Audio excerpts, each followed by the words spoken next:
এবং আমাদের প্ল্যান আছে যে এই রকম মাসে একটা করে কিউএনএ সেশন আমরা করব, যেখানে আপনাদের বিভিন্ন কমেন্টে যে কোশ্চেনগুলো আসে সেগুলোকে আমরা অ্যাড্রেস করব। কি লেভেলের যে অ্যাবিউজ রয়েছে সেটা বলে বোঝানো যাবে না। কত রকমের বাচ্চা, কত রকমের অমুক তসুক, মানে সেই পাগল ভাম নানা রকমের মন্তব্য রয়েছে।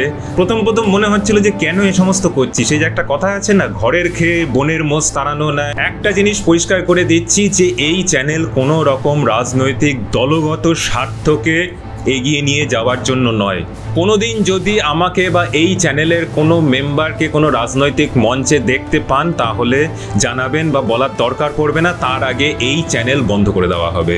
আপনাকে কে বলেছে যে নিলস বোর বলেছেন যে তিনি তার মনে যখন প্রশ্ন জাগে তখন তিনি উপনিষদ পড়েন?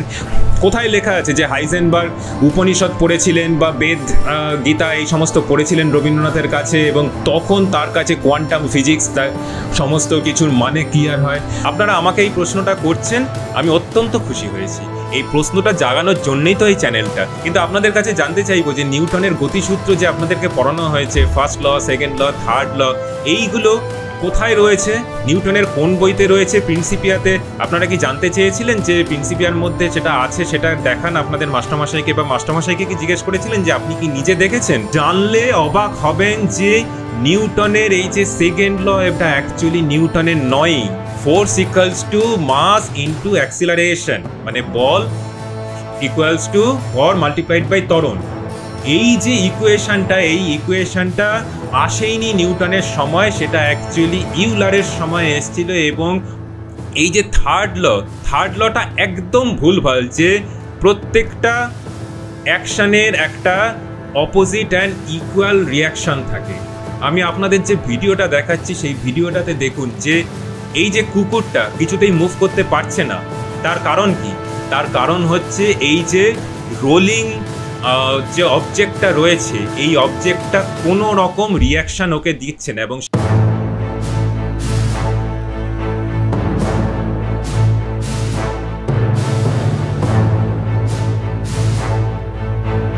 আজকের ভিডিওটা একদম অন্যরকম।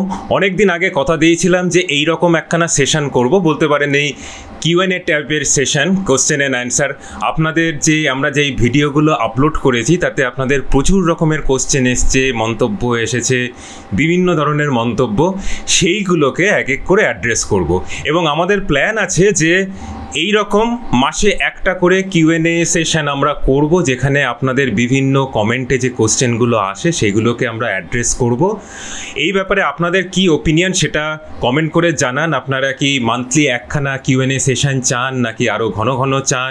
এবং কিউএনএ সেশনটা, আজকের কিউএনএ সেশনটার পরে আপনাদের ফিডব্যাক কি সেটা কিন্তু জানাতে ভুলবেন না। অবশ্যই আপনাদের কমেন্টের দিকে আমাদের এই চ্যানেলের চোখ থাকবে। থাম্বনেলটা দেখে অনেকের হয়তো মনে হচ্ছে যে আমি হয়তো একটু রেগে আছি বলবো না, একটু মিক্সড ফিলিং টাইপের হচ্ছে। দেখুন, মানে এই কমেন্ট সেকশনগুলোতে ভালো ভালো কথা যেরকম আছে সেরকম মানে কি লেভেলের যে অ্যাবিউজ রয়েছে সেটা বলে বোঝানো যাবে না। কত রকমের বাচ্চা, কত রকমের অমুক তসুক, মানে সেই পাগল ভাম নানা রকমের মন্তব্য রয়েছে।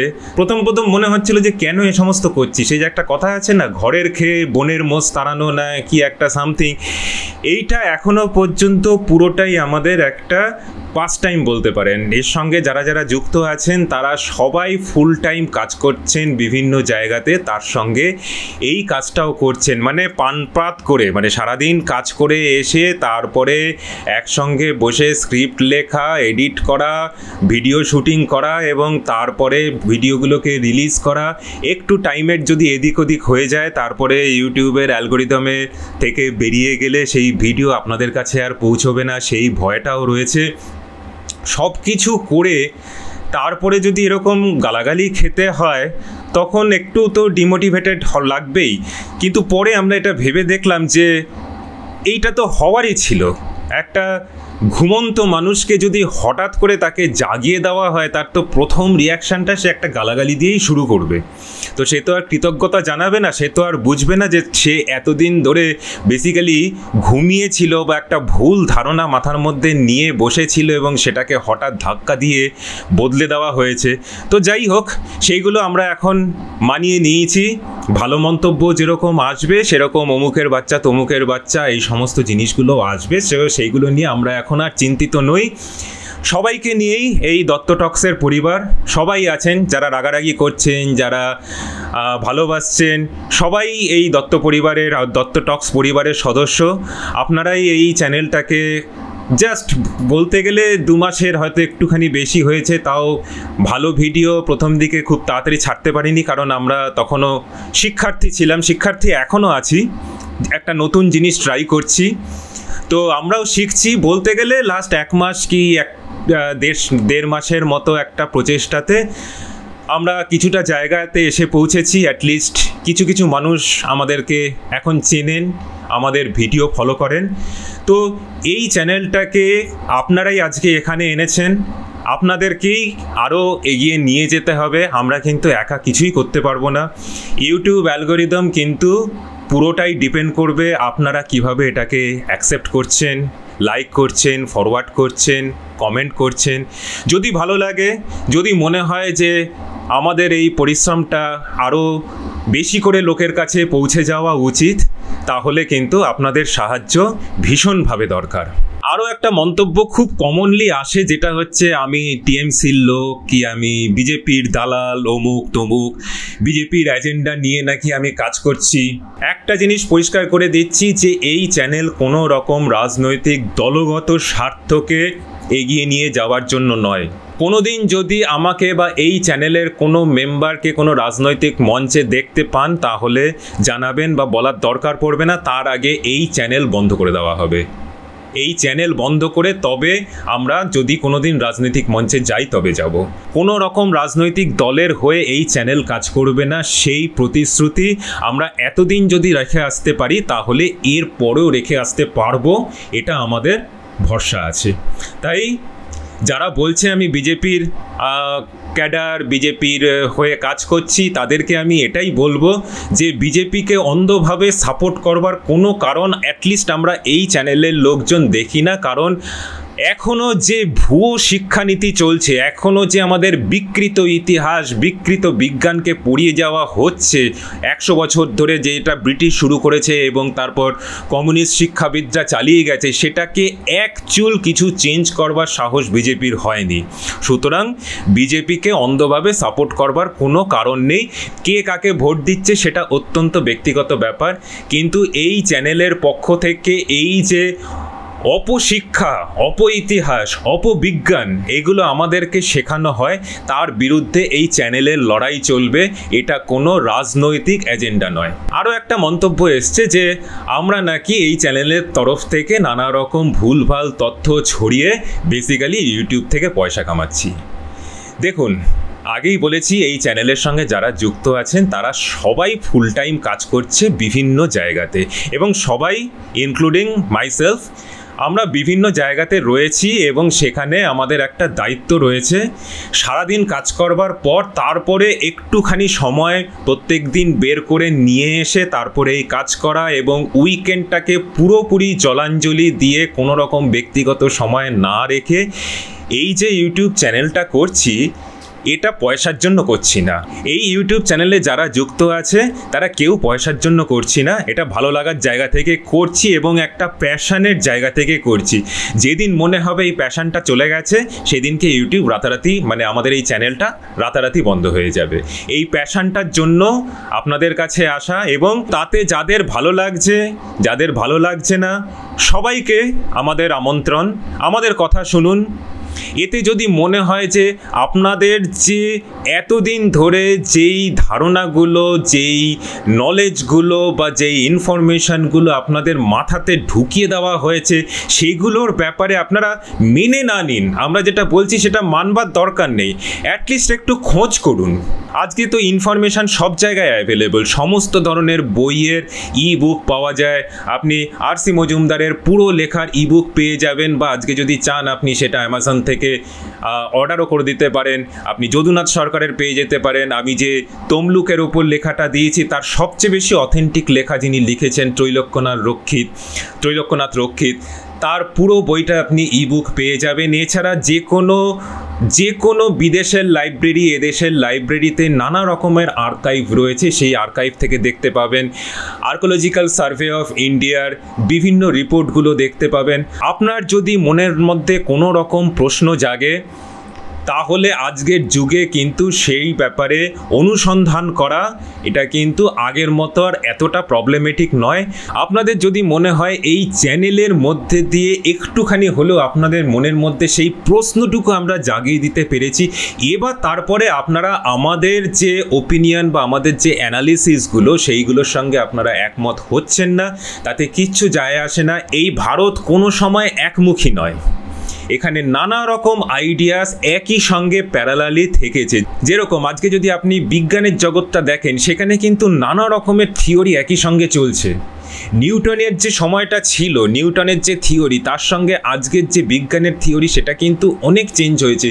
কি চেঞ্জ হয়েছে সেটা পারলে আমি একটুখানি এগিয়ে বলবো, কিন্তু এইটুকু মনে রাখবেন যে ওপিনিয়ন বা যে ধারণাগুলো, যে বিভিন্নতা, সেইটাই কিন্তু আমাদের ভারতবর্ষের বৈশিষ্ট্য। একমুখিতা নয়, এক ধরনের আইডিয়া, একটা বই, একই ভগবান, একই ধরনের আইডিওলজি, সবাইকে মানতে হবে, না হলে সেই সমাজে তার কোনো ঠাঁই নেই। এই ধরনের ব্যাপারটা কিন্তু আমাদের নয়। আমাদের দেশটাই হচ্ছে সম্পূর্ণ এই কনফ্লিক্ট ম্যানেজমেন্টের মধ্যে, প্রচুর কনফ্লিক্ট থাকবে, সেই কনফ্লিক্টের মধ্যে দিয়েই আমরা এগোবো। তার মধ্যে দিয়েই কিন্তু আমরা একটা মোস্ট প্রসপারাস নেশন হয়েছিলাম। যেরকম কবি বলে গেছেন, বিবিধের মাঝে দেখো মিলন মহান। এই মিলন, বিভিন্ন আইডিয়াস মধ্যে থেকে শুধু আমাদের জামা কাপড় আলাদা, খাদ্যাভ্যাস আলাদা বা কালচার আলাদা, ভাষা আলাদা শুধু নয়, আমাদের আইডিয়াসগুলোই আলাদা। একই জায়গাতে যদি 5 জন লোক এসে জড়ো হন, 5টা লোকের কিন্তু যে কোনো একটা বিষয়তে নিয়ে 5 রকমের মতামত থাকবে, কিন্তু সেই 5টা লোকের মধ্যে যতক্ষণ না মারামারি হচ্ছে, শুধুমাত্র আইডিয়াসগুলো বা ওপিনিয়ন্সগুলোর মধ্যে এক্সচেঞ্জ হচ্ছে, বিতর্ক হচ্ছে, সেইটাই একমাত্র কাম্য। এই চ্যানেলের মধ্যে দিয়ে যদি সেই বিতর্কটুকু আমরা একটুখানি স্ফুলিঙ্গ দিতে পারি, তাহলেই মনে হয় আমাদের এই চ্যানেলের এত পরিশ্রম সার্থক। আরও একখানা কমেন্ট আছে, তারপরে আমি একটু স্পেসিফিক কমেন্টের দিকে যাব বা স্পেসিফিক কোশ্চেনের দিকে যাব। আর একটা কমেন্ট আছে যে আমার উচ্চারণের ব্যাপারে, আমার উচ্চারণটা নাকি খুব খারাপ, বাংলা, ইংলিশ।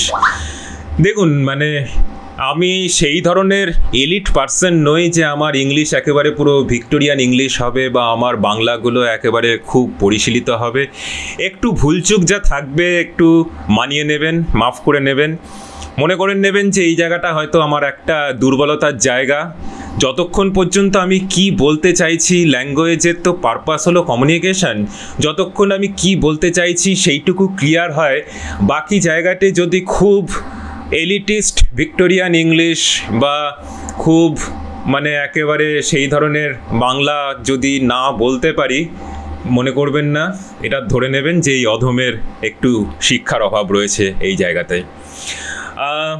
তারপরে আসি কিছু স্পেসিফিক কোশ্চেন নিয়ে। আমি একদম ল্যাপটপ আজকে সামনে নিয়েই বসেছি। আর আরও একটা, ল্যাপটপটার আগে অনেকেই জিজ্ঞেস করেন যে কোনো একটা পার্টিকুলার ভিডিও দেখার পরে যে কোন বইটা পড়ে আমি ভারতের ইতিহাস সম্বন্ধে জানতে পারবো, কোন বইটা পড়ে আমি আমাদের ভারতের প্রাচীন বিজ্ঞানীদের ব্যাপারে জানতে পারবো। এই ব্যাপারটাতে আমি প্রচণ্ড মানে পাজলড ফিল করি। কেউ যদি আপনাকে জিজ্ঞেস করে যে আচ্ছা একটা বইয়ের নাম বলুন তো যেখান থেকে আমি বিজ্ঞানকে জানতে পারি, পুরো সায়েন্সকে জানতে পারি, পুরো ইতিহাসকে জানতে পারি, তো এগুলোর কোনো একটা বই, একটা ধারণা বা একজন লেখক নেই। আপনাকে একটা বিজ্ঞান জানতে হলে অল্প অল্প করে ছোট ছোট করে যেরকম শিখতে হবে, এবং সেই বিজ্ঞানের মধ্যেও নানা রকমের ধারা রয়েছে, মানে আপনি even biology, physics, mathematics, chemistry এই ধরনের ধারাগুলো বাদ দিয়েও ইভেন যদি ফিজিক্সের মধ্যেও ধরেন, ফিজিক্সের মধ্যে নিউটনিয়ান যে ক্লাসিক্যাল ফিজিক্স রয়েছে, তারপরে রিলেটিভিটি থিওরি রয়েছে আইনস্টাইনের, এবং তারপরে কোয়ান্টাম থিওরি আজকের যেটা চলছে শোডিঙ্গার বা হাইজেনবার্গ, নিলস বোর, এদের যে কোয়ান্টাম ফিজিক্সের যে থিওরি, এগুলো সম্পূর্ণ আলাদা এবং এদের মধ্যে যথেষ্ট কনফ্লিক্ট রয়েছে। থিওরি অফ রিলেটিভিটি আইনস্টাইনের আর হাইজেনবার্গের যে কোয়ান্টাম ফিজিক্স, এদের মধ্যে রীতিমতো দ্বন্দ্ব চলতো, কিন্তু সেই দ্বন্দ্বটা মানে মারামারি নয়, ওয়ান্স এগেইন এগুলো হচ্ছে আইডিয়ার দ্বন্দ্ব। যদিও আইনস্টাইন বেশ কিছু কোয়ান্টাম থিওরি নিজে আবিষ্কার করেছিলেন, কিন্তু ওনার সবসময় ভালোবাসা ছিল হচ্ছে ওনার থিওরি অফ রিলেটিভিটির প্রতি, মানে ও হচ্ছে নিজের সন্তান আর অলমোস্ট কোয়ান্টাম থিওরিটা যেন বইমাত্রেও সন্তান, সো নিজের থিওরিকেই নিজে ডিসকার্ড করতেন। যাকে ফেরত আসি আসল কথাতে, আমার একটা প্রবলেম আছে যে একটা কথা বলতে গিয়ে বা একটা টপিকে কথা বলতে গিয়ে মাল্টিপল ডিফারেন্ট থ্রেডস ওপেন করে ফেলি। তো আমি কিছু পডকাস্টে পার্টিসিপেট করেছি, সেখানেও এই একই রকমের ফিডব্যাক পেয়েছি। যাই হোক, আজকে চেষ্টা করব আপনাদের সময়টাকে ম্যাক্সিমাইজ করবার, ম্যাক্সিমাম ইউজ করবার, যাতে যতটা পারি আমি কিছু হলেও কোশ্চেনগুলোর অ্যান্সার দেওয়ার চেষ্টা করব, এবং বাকি যেটা থাকবে সেগুলো পরবর্তী সেশনে আরও করার চেষ্টা করব। তো ফিরে আসছি সেই প্রশ্নটাতে যে কোন বইটা পড়ে আমরা ভারতের প্রাচীন বিজ্ঞানীদের সম্বন্ধে জানতে পারবো। তো আমি দুটো বই এখানে নিয়ে এসেছি আজকে, এগুলো নর্মালি মলাট দেওয়া থাকে, তো মলাট খুলে আমি নিয়ে এসেছি। একটা হচ্ছে কনাডদের বৈশেষিকা সূত্র। বৈশেষিকা সূত্রের এই বইটা আপনি ইবুক পেয়ে যাবেন, পিডিএফ ভার্সন, বা আমি দেখলাম যে অনলাইনেও পাওয়া যায়, অনলাইনেও অর্ডার করতে পারেন। এই বইটা খুব ছোট বই, কিন্তু এর বইটার ফার্স্ট হাফটা পুরো ব্যাখ্যা করা রয়েছে যে আমাদের এই টোটাল আধ্যাত্মবাদটা কি স্ট্রাকচার রয়েছে সেটা জানাটা ভীষণ রকম দরকার। কোনটা শাস্ত্র, কোনটা সূত্র, এই ধরনের আইডিয়াগুলো, মানে কোনটাকে আমি অর্থশাস্ত্র বলছি, এটাকে কেন বৈশেষিকা সূত্র বলছি, এই আইডিয়াসগুলো কিন্তু জানাটা ভীষণ রকম দরকার। আর এই বইটা লিখেছেন হচ্ছে দেবাশিস চক্রবর্তী। তিনি একজন জেএনইউর একজন স্কলার। জেএনইউতে অনেক ভালো ভালো কাজ হয়, শুধু এই টুকরে টুকরে গ্যাং বা কাশ্মীর কি আজাদি, ভারত তেরে টুকরে হোঙ্গে এরকম নয়, একটা গ্রুপ এখানে কাজ করে, যেটা দেবাশিস চক্রবর্তীর গ্রুপ, তারা খুব ভালো ভালো কাজ করেছেন। ওনার শুধু এই বইটা নয়, আরও বেশ কিছু ভালো বই রয়েছে, এবং this book is very good for starting. আমি জানি না, এখন ইউটিউবের অনেক রকম ব্যাপার রয়েছে, এটাকে আবার প্রমোশন হিসাবে হয়তো ধরবে, আমি কিন্তু কোনো রকম প্রমোট করছি না, কোনো প্রমোশন নয়। এই বইটা আপনি ফ্রি ডাউনলোড করতে পারবেন। আমি সাইটটার নাম লিখে রাখিনি, বাট বৈশেষিকা সূত্র কনাদ দেবাশিস চক্রবর্তী, এই বইটা যদি আপনি দেখেন। এছাড়া আরও একখানা বই আছে, সূত্র মানে যেটা খুব কনসাইজ ফর্মে থাকে, যেরকম আমরা বলি নিউটনের সূত্র, তো তার কোনো ব্যাখ্যা থাকে না। এই বইটাতে সূত্রগুলো দেওয়া আছে এবং খুব মিনিমাল ব্যাখ্যা দেওয়া রয়েছে। আপনার যদি খুব ডিটেইলে জানার ইচ্ছা হয় তাহলে আপনি আরেকটা বই দেখতে পারেন, সেটা হচ্ছে নন্দলাল সিনহার। বইটা প্রায় 400 পাতার মতো। এই বইটা অ্যারাউন্ড 114 পাতা 15 পাতা। আমি এই বইটা বলছি এটা ফর বিগিনার্স, এই বইটা গুড, কিন্তু এখানে আপনি কিন্তু বৈশেষিকা সূত্রের ব্যাখ্যাগুলো খুব ভালো পাবেন না। তার জন্য কিন্তু এই নন্দলাল সিনহার বইটা আপনাকে পড়তে হবে। কিন্তু আমাদের টোটাল এই যে শাস্ত্র যে রয়েছে তার যে কমপ্লিট স্ট্রাকচারটা এবং তার ইভলিউশনটা, এই বইটাতে খুব ভালো দেওয়া আছে। তো আমি আজকে এই বইটা থেকে কিছুটা কভার করার চেষ্টা করব, দেখি কতটা টাইম হয়। আরও একটা বই আছে সূর্য সিদ্ধান্ত, বার্জিস, সেটা ভীষণ রকম ভালো বই, এবং সেখানে আপনি দেখতে পাবেন, আমি জানি না দেখা যাচ্ছে কিনা, আমি চেষ্টা করব এডিটিংয়ের সময় কিছু দেওয়ার, যে সেই সময় সূর্য সিদ্ধান্ত যখন লেখা হয়েছে, যেগুলোকে বলা হয় ইনফিরিয়ার প্ল্যানেট বা সুপিরিয়ার প্ল্যানেট, তার কক্ষপথের ডিস্টেন্স কত, রিভলিউশন টাইম কত, এগুলোর কিন্তু পুরো ম্যাথামেটিক্যাল ফর্মুলা এই বইটাতে রয়েছে। এই সূর্য সিদ্ধান্ত বাই ই বার্জিস, এই বইটা আপনারা কিনতে পারেন। আমি এই বইটা সাজেস্ট করব। এই বইটাতে অনেক কিছু দেওয়া আছে, যেরকম পৃথিবীর বয়স কত এটসেট্রা, এই সমস্ত ক্যালকুলেশন। তো পিওর সায়েন্স ম্যাথামেটিক্স এই দুটো বইতে আপনি পাবেন। এটা জানেন যে সূর্য সিদ্ধান্ত আর্যভট্টর লেখা, আর এটা হচ্ছে বৈশেষিকা সূত্র কনাডের। আমি একটা স্পেসিফিক কোশ্চেন একজনের আছে, একটু অ্যাড্রেস করছি।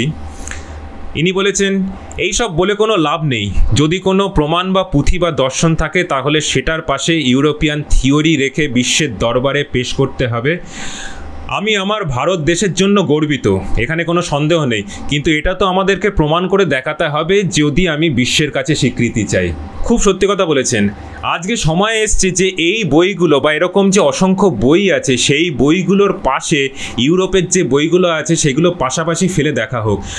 আপনারা আমাকে কোশ্চেন করছেন যে আপনি এগুলো কোথা থেকে পেয়েছেন, কেউ কেউ জানার জন্য করছেন, অবশ্যই তাদেরকে আমি রেসপেক্ট করছি, কিন্তু প্রচুর লোক কমেন্ট করেছেন যে আপনি কোথা থেকে বলছেন, এগুলো সমস্ত কিছু ভুয়ো কথাবার্তা। আপনাকে কে বলেছে যে নিলস বোর বলেছেন যে তিনি, তার মনে যখন প্রশ্ন জাগে তখন তিনি উপনিষদ পড়েন? কোথায় লেখা আছে যে হাইজেনবার্গ উপনিষদ পড়েছিলেন বা বেদ, গীতা এই সমস্ত পড়েছিলেন রবীন্দ্রনাথের কাছে, এবং তখন তার কাছে কোয়ান্টাম ফিজিক্স, তার সমস্ত কিছুর মানে ক্লিয়ার হয়? আপনারা আমাকে এই প্রশ্নটা করছেন, আমি অত্যন্ত খুশি হয়েছি। এই প্রশ্নটা জাগানোর জন্যই তো এই চ্যানেলটা। কিন্তু আপনাদের কাছে জানতে চাইবো যে নিউটনের গতিসূত্র যে আপনাদেরকে পড়ানো হয়েছে, first law, second law, third law, এইগুলো কোথায় রয়েছে, নিউটনের কোন বইতে রয়েছে? প্রিন্সিপিয়াতে আপনারা কি জানতে চেয়েছিলেন যে প্রিন্সিপিয়ার মধ্যে সেটা আছে, সেটা দেখান আপনাদের মাস্টারমশাইকে, বা মাস্টারমশাইকে কি জিজ্ঞেস করেছিলেন যে আপনি কি নিজে দেখেছেন আপনাদের ক্লাসে যে পড়াতে এসছে? বা অভিকর্ষজ সূত্র যেটা আপনাদেরকে পড়ানো হয়, সেই ল অফ গ্র্যাভিটেশন, সেটা কি আপনাদের মাস্টারমশাইরা দেখেছে কিনা, বা আপনাদের যে খাতা পরীক্ষা করেছে, চেক করেছে, তারা কি প্রিন্সিপিয়াতে সেগুলো পড়ে দেখেছে কিনা? প্রিন্সিপিয়ার কোথায় আছে? বা আকবর যে মহান ছিল সেটা আবুল ফজলের কোথায় লেখা রয়েছে, আবুল ফজলের কোন বইতে সেটা লেখা রয়েছে? তারা কি আরবি ফার্সিতে সেই লেখাগুলো পড়েছে? নাকি অশোক যে গ্রেট ছিল তার শিলালিপিগুলো আপনাদের টিচাররা পড়েছিল, বা তাদের টিচাররা, তাদের পরীক্ষকরা তারা পড়েছিল?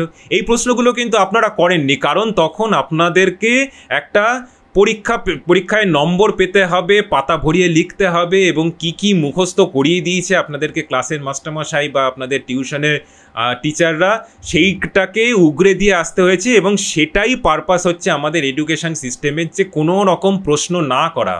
এবং জানলে অবাক হবেন যে নিউটনের এই যে সেকেন্ড ল, এটা অ্যাকচুয়ালি নিউটনের নয়। Force equals to mass into acceleration, মানে বল ইকুয়ালস টু ভর মাল্টিপ্লাইড বাই ত্বরণ। এই যে ইকুয়েশনটা, এই ইকুয়েশনটা আসেইনি নিউটনের সময়, সেটা অ্যাকচুয়ালি ইউলারের সময় এসেছিল। এবং ওয়াশিংটনের ইউলার গোষ্ঠী, একটা গ্রুপ রয়েছে, তারা খুব স্ট্রংলি এখনও চালিয়ে যাচ্ছে। লাস্ট বেশ 50 কি 100 বছর ধরে তারা একটা আন্দোলন চালিয়ে যাচ্ছে যে নিউটনের নামে যে এটা অ্যাট্রিবিউট করা হয়, সেটাকে প্রপারলি অ্যাট্রিবিউট করা হোক ইউলারের ওপর। শুধু তাই নয়, এই যে থার্ড লটা একদম ভুলভাল, যে প্রত্যেকটা অ্যাকশানের একটা অপোজিট অ্যান্ড ইকুয়াল রিয়াকশান থাকে। আমি আপনাদের যে ভিডিওটা দেখাচ্ছি, সেই ভিডিওটাতে দেখুন যে এই যে কুকুরটা কিছুতেই মুভ করতে পারছে না, তার কারণ কি? তার কারণ হচ্ছে এই যে রোলিং যে অবজেক্টটা রয়েছে, এই অবজেক্টটা কোনো রকম রিয়াকশান ওকে দিচ্ছে না, এবং সেই রিয়াকশানটা দিচ্ছে না বলে কুকুরটা ফিক্স হয়ে রয়েছে। নিউটনের সেকেন্ড ল এবং third law completely contradictory. Either একটা ফোর্স দিলে কোনো অবজেক্টের মধ্যে অ্যাক্সিলারেশন তৈরি হবে, অবজেক্টটা মুভ করবে, আর সেই অবজেক্টটা যদি মুভ না করে তাহলে সে রিয়াকশান দেবে। যদি কমপ্লিটলি মুভ করে যায় তাহলে রিয়াকশান 0 হবে। আজকে আপনার যদি একটা কাগজের দেয়ালের ওপর আপনি যদি ভর দেন, তাহলে সেই কাগজের দেয়ালটা কি আপনাকে কোনো রিয়াকশান দেবে? আপনি নিজেও জানেন যে সেগুলো নয়, এইগুলো আমরা নিজেদের লাইফে সবসময় দেখে এসেছি যে নিউটনের সেকেন্ড ল, থার্ড ল এগুলো অত্যন্ত ভুল, সেগুলো হয় না, কিন্তু তবু আমরা কিন্তু প্রশ্ন করিনি।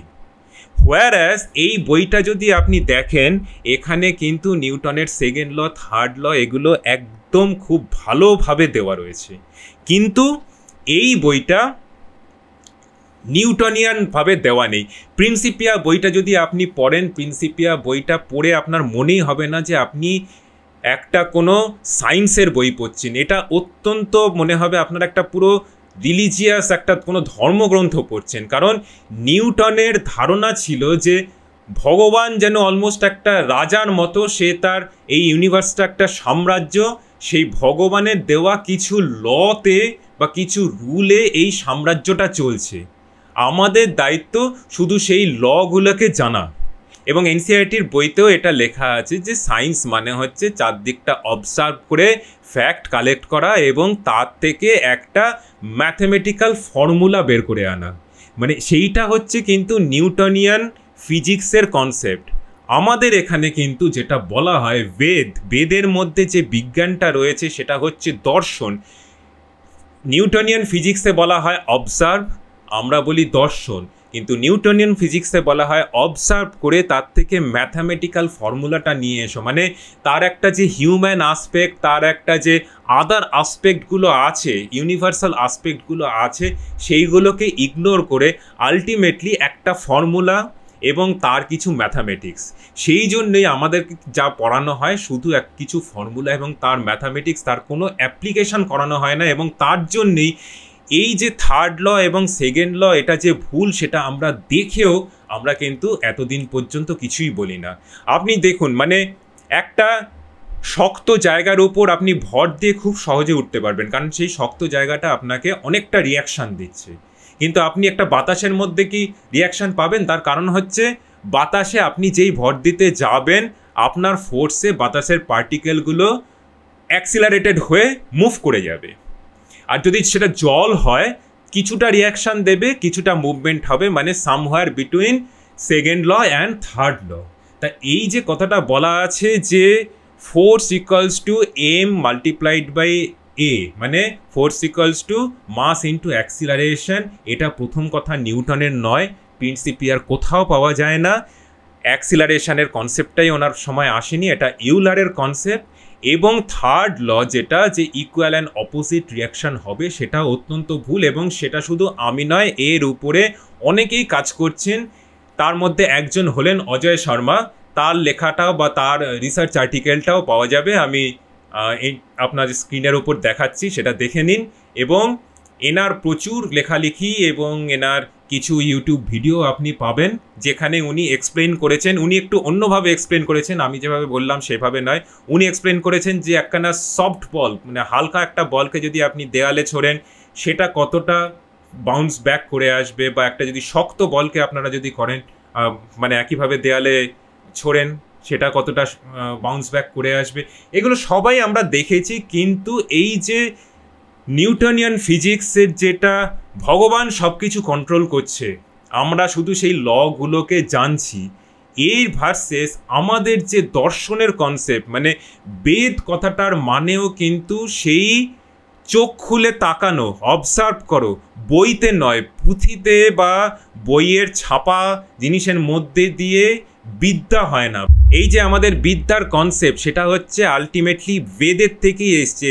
মানে চোখ খুলে, মানে দর্শন, what you observe around you, তার থেকে একটা মিনিং খুঁজে বার করা, সেটা হচ্ছে দর্শন। দর্শন মানে কিন্তু ফিলোসফি নয়। আমাদের দর্শন কথাটা সম্পূর্ণ অন্য, মানে চারদিকে অবজার্ভ করে সেখান থেকে নিজস্বভাবে একটা মিনিং খুঁজে বার করাটাই হচ্ছে আসল বিদ্যা। বই মুখস্থ করবার মধ্যে নয়, কারণ বই মুখস্থ করলে তার কী ফল হতে পারে সেটা আমাদের দেশের মুনি ঋষিরা জানতো। সেটা ইংরেজরা করেছে, কমিউনিস্টরা করেছে, অন্য কেউও করতে পারতো। সেই জন্য আমাদের দেশে কিন্তু পুঁথিগত বিদ্যাকে কোনো দিন এনকারেজ করা হয়নি। নিজে অবজার্ভ করো, নিজের মতো করে নিজের দর্শনকে তৈরি করো, এবং সেগুলোর কিছু গাইডলাইন দেওয়া রয়েছে। সেই রকমই এই বইটা যদি আপনারা পড়েন তাতে অনেক কিছু দেখতে পারবেন। আমি একটা দুটো বলতে পারি, যেমন এই বইটাকে নর্মালি বিশেষিকা সূত্রকে অনেকেই বলে যে পরমাণুবাদ। এটা কিন্তু পরমাণুবাদ নয়। আপনি যদি দেখেন নিউটনের গতিসূত্র পুরোপুরি এখানে পাবেন। এখানেই বলেছে যে কার্যবিরোধী কর্ম মানে হচ্ছে প্রত্যেকটা অ্যাকশানের একটা রিয়াকশান থাকে, ক্রিয়ার প্রতিক্রিয়া থাকে। তারপরে অণুর কথা বলেছে যে এখানে কিন্তু অণু ভার্সেস মহৎ মানে প্লুরালিটি, এবং সেখানে মিনিংটা বলেছে যে দেখুন একটা অণু বা পরমাণু লেভেলে একটা জিনিস কিন্তু তার ফুল প্রপার্টি বা পোটেনশিয়ালটাকে গেইন করতে পারে না। মানে একজন মানুষ তার ফুল পোটেনশিয়ালটা তখনই পাবে সে যখন একটা গ্রুপের মধ্যে থাকবে। সেই দর্শনকে এখানে ব্যাখ্যা করা হয়েছে যে যেরকম একটা অণু তখনই মিনিংফুল হয় যখন সে মহতের মধ্যে মানে একটা গ্রুপের মধ্যে তার একখানা প্রপার সাইজ হয়, তখন সেটা তার মানে পারসেপশানটা তৈরি হয়। বৈশেষিকা মানে হচ্ছে কোনো বিশেষ বৈশিষ্ট্য বা সামথিং যেটা আমরা পারসিভ করতে পারি, সেই পারসিভেবল প্রপার্টিগুলোকে এখানে বলা হয়েছে। তো অণু যখন মহতের মধ্যে থাকবে তখন সে পারসিভেবল হবে, এবং সেটা জগতের সবার ক্ষেত্রে ট্রু।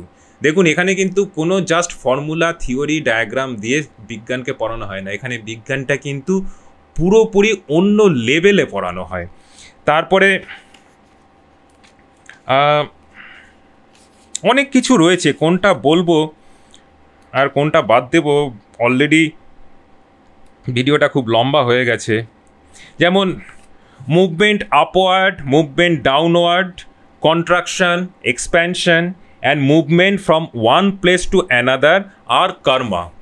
একটা জিনিস মনে রাখবেন, নিউটন যেটাকে ফোর্স বা বল দিয়ে ব্যাখ্যা করেছে তার থেকে অনেক বেশি এফেক্টিভ কার্য দিয়ে ব্যাখ্যা করা। আপনি জানবেন মানে ফোর্স যখন এফেক্টিভ হয় তখন তাতে ডিসপ্লেসমেন্ট হয়, এবং ডিসপ্লেসমেন্ট হলে তাতে কার্য মানে ওয়ার্ক ডান হয়। এইখানে পুরো থিওরিগুলো কিন্তু ওয়ার্ক ডানের উপর ব্যাখ্যা করে হয়েছে। তো আরেকটা ফাইনালি বলি যে কিছু কিছু ইনফরমেশান আমি ভিডিওর মধ্যে দিয়ে দেওয়ার চেষ্টা করি, কিন্তু এটা তো মনে রাখবেন যে আমি 15 মিনিটের থেকে 20 মিনিটের মধ্যে যে ভিডিওটা রাখার চেষ্টা করি তাতে শুধু যদি আমি ওই নানা রকমের ইনফরমেশান ওই স্ক্রিনের ওপর দিই বা লিঙ্ক দিই, ভিডিওর একটা অ্যাস্থেটিক্সেরও ব্যাপার থাকে। আমি জানি যে ইতিহাস বইয়ের খাতাতে আমরা সবাই ওই পাতা ভরিয়ে লিখে এসেছি, যত পাতা ভরাবো তত নাম্বার, এরকম একটা নোশান ছিল, কিন্তু ইউটিউব ভিডিওটা সেটা নয়। তার উপরে একটা কপিরাইটের ভয়ও রয়েছে, কখন ইউটিউব চ্যানেল আমি কপিরাইট খেয়ে যাব এটা সেটা দেখাতে গিয়ে, এবং তারপর এই চ্যানেলটা ইউটিউব স্ট্রাইক ডাউন করে দেবে সেই ভয়টাও সবসময় রয়েছে যে চাইলে আমি সমস্ত কিছু দেখাতে পারি না। প্লাস হচ্ছে যে অত কিছু আমি দেখাতে গেলে তার যে এডিটিংয়ের টাইম, সেই টাইমটা যদি আমি একটা ভিডিওর পেছনে নষ্ট করি তাহলে আর তো অন্য ভিডিওগুলো করা যাবে না, এবং ভিডিওগুলো যদি আমি রেগুলারলি যদি রিলিজ না করতে পারি আমাদের প্রচুর জমে যাবে নানা রকমের টপিক, এবং তারপরে এই ইউটিউবের যে অ্যালগোরিদম কাজ করে তাতে হয়তো আমরা আপনাদের কাছে আর পৌঁছতে পারবো না। তো একটা রেগুলারিটির ব্যাপারও থাকে, যারা এডিটিং করেন তাদের উপর একটা চাপও থাকে। সব কিছু নিয়ে আমরা চেষ্টা করছি যে ভিডিওগুলো যতটা ইনফরমেটিভ এবং রেফারেন্স দিয়ে করা যায়, কিন্তু তারপরেও কোশ্চেন থাকছে, এবং কোশ্চেন থাকাটাই স্বাভাবিক, এবং কোশ্চেন রেইজ করবার জন্যেই এই চ্যানেলটা। তো আমরা চেষ্টা করব আরও কিউএনএ সেশন নিয়ে এসে আপনাদের কোশ্চেনগুলো অ্যাড্রেস করবার। আজকের ভিডিওটা অলরেডি খুব বড় হয়ে গেছে, জানি না কতজন এখনও পর্যন্ত দেখছেন। যদি মনে হয় ভালো লাগছে তাহলে কমেন্ট করে অবশ্যই জানাবেন। আমরা চেষ্টা করব আরও রেগুলারলি এই কিউএনএ সেশনগুলো নিয়ে আসবার। আজকের মতো এই কিউএনএ সেশন এখানেই শেষ। নমস্কার, ভালো থাকবেন।